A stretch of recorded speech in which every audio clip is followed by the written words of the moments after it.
আজকের ভিডিওতে দেখাবো কিভাবে নর্মাল ফটোকে কিভাবে এরকম হাই কোয়ালিটি ভাবে ইনহ্যান্স করবেন। চলুন দেখে নিই কিভাবে এটা করবেন। এই কাজটি করার জন্য আপনি প্লে স্টোরে চলে যাবেন। প্লে স্টোরে আসার পর উপরে সার্চে লিখে দেবেন ম্যাজিক ইরেজার, লিখে সার্চ করে দিবেন। তারপর এই অ্যাপটা ইনস্টল করে নেবেন। ইনস্টল করা হয়ে গেলে ওপেনে ক্লিক করে দিবেন। ওপেন করার পর পারমিশন চাইতে পারে, পারমিশনগুলো দিয়ে দিবেন। তারপর এখানে দেখুন লেখা আছে এআই ইনহ্যান্স, এখানে ক্লিক করে দিবেন। তারপর আপনার গ্যালারি থেকে যে ফটোটা ইনহ্যান্স করতে চান সেই ফটোটা সিলেক্ট করে নেবেন। ফটো সিলেক্ট করা হয়ে গেলে এরকম একটা ইন্টারফেস শো করবে। তারপরে কিছুক্ষণ ওয়েট করবেন। এই দেখুন আমার আগে ফটোটা দেখতে কীরকম ছিল আর এখন দেখতে কীরকম লাগতেছে।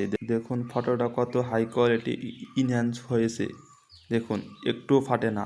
আপনি চাইলে এভাবে যে কোনো নর্মাল ফটোকে খুব সহজেই হাই কোয়ালিটিতে রূপান্তরিত করতে পারবেন। এখন ফটোটা আপনার গ্যালারিতে সেভ করার জন্য উপরে দেখুন লেখা আছে নেক্সট, এখানে ক্লিক করে দিবেন। আবারও দেখুন লেখা আছে সেভ, এখানে ক্লিক করে দিবেন। তারপর নিচে দেখুন লেখা আছে সেভ ইন ফুল এইচডি, এখানে ক্লিক করে দিবেন। দেখুন আমাদের ফটোটা কিন্তু গ্যালারিতে সেভ হয়েছে।